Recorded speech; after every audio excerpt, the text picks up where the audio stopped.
شاہپور چاکر سے 10 کلومیٹر کے فاصلے پر مراد چند کے سینکڑوں مکین صاف پانی کی بوند بوند کو ترسنے لگے ہیں۔ علاقے کا زیر زمین پانی کڑوا اور زہریلا ہو چکا ہے، جس سے مکین مختلف امراض کا شکار ہو چکے ہیں۔ شاہپور چاکر سے 10 کلومیٹر کے فاصلے پر مراد چند کے رہائشی صاف پانی کی بوند بوند کو ترسنے لگے۔ زیر زمین پانی کڑوا اور ناقابل استعمال ہے۔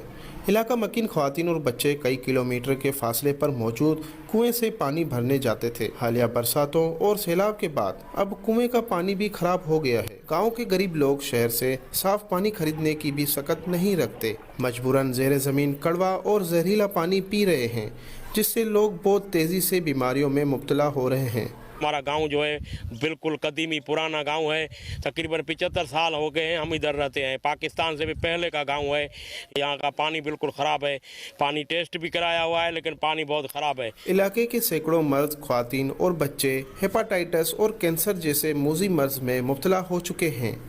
ہمارا بہت بڑا ایشو ہو گیا ہے پانی کا، جو پہلے پانی پینے کے لائق تھا ابھی وہ پینے کے لائق نہیں ہے۔ ہمارے بچے جو 3 سے 4 کلومیٹر دوری پہ پانی بھر کے آتے ہیں، وہ کنویں سے بھر کے آتے ہیں، وہ بھی ابھی کڑوا ہو چکا ہے، اور اس کی وجہ سے مختلف بیماریاں جیسے بچوں میں ڈائریا اور بڑوں میں ہیپاٹائٹس اور گردوں کی بیماریاں، یہ ایشو ابھی آ رہے ہیں۔ مکینوں کا مطالبہ ہے کہ اس علاقے میں صاف پانی کے فلٹر پلانٹ لگائے جائیں تاکہ علاقہ مکین بیماریوں سے بچ سکے۔ کیمرہ مین معراج علی کے ساتھ عاطف علی میمن، اب تک نیوز، شاہپور چاکر۔